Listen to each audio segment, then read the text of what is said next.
We just finished a hard class on something called classifiers. So classifiers in ASL are hand shapes, like number hand shapes or letter hand shapes, that are used to represent an object or a movement, location, things like that.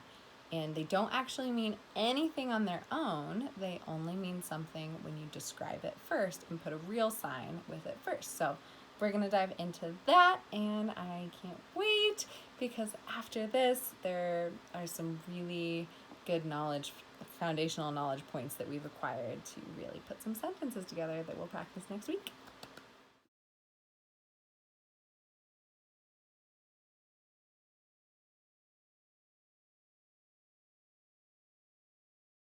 So I talked about classifiers being 5 different things. You've got people, objects, shapes and sizes. We decided that was a combo.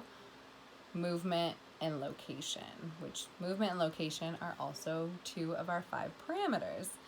And this is hand shapes being used to show one of those 5 things. People, objects, shapes and sizes, movement, and location.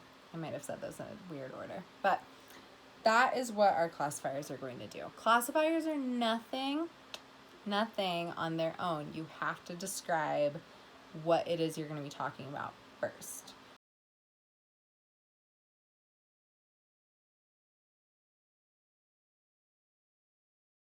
So the example we used pretty big today was this classifier. Like, what does that mean? I have no idea. We haven't learned that before.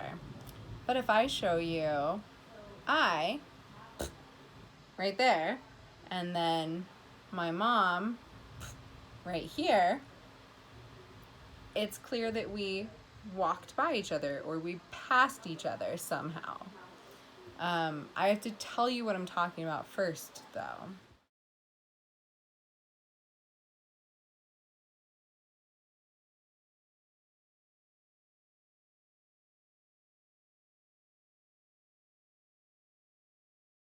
The one that I just used for this walking by like that, this is just a handshake. This is the number 1 handshake, which I can use to point to myself to mean me or I. I can shake to mean where. I can move from my forehead to mean for.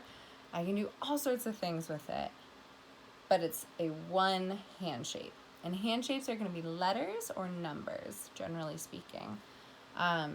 Okay, so now that we've got that, we can talk about sign a little bit. Sign is a really beautiful language that has a lot of visuals attached to it. It should be a visual language. It's important to paint a picture when we're saying anything in sign, really, and to just show a story and not tell a story.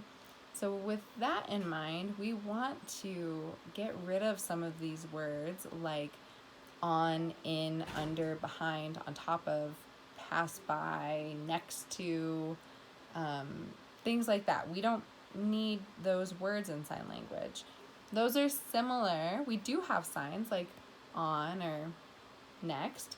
We have signs that we could use, but that's more for hearing people like me who are just trying to get a thought across without using actual sign language. Just like is and am and are. Yes, we have signs for them, but try not to use them. Okay, so let's do some examples.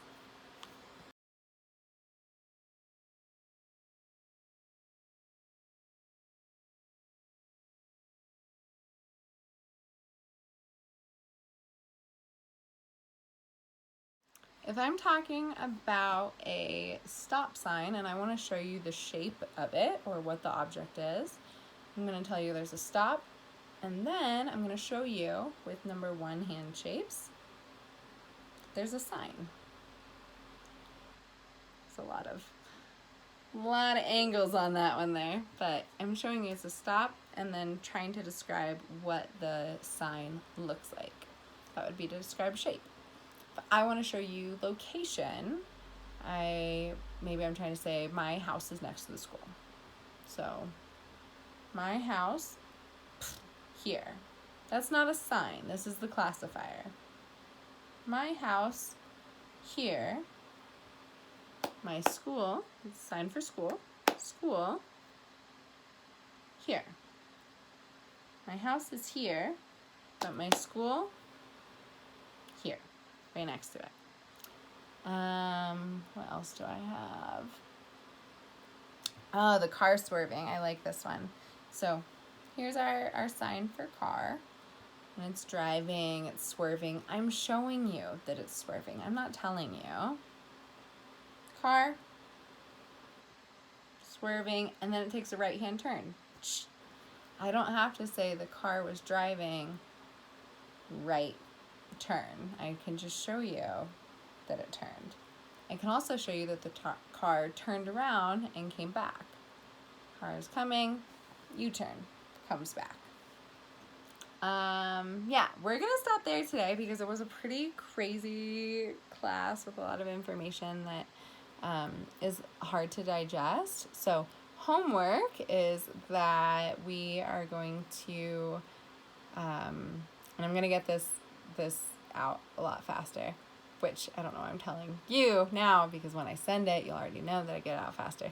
Anyways, to please sign up on the email for 2 of the classifiers, or maybe 3 of the classifiers, on a website that I'll send in the email, and just learn a little bit about it. Look up some YouTube videos of sentences or phrases that use that classifier and hand shape, and then come to class next week ready to share what you've learned.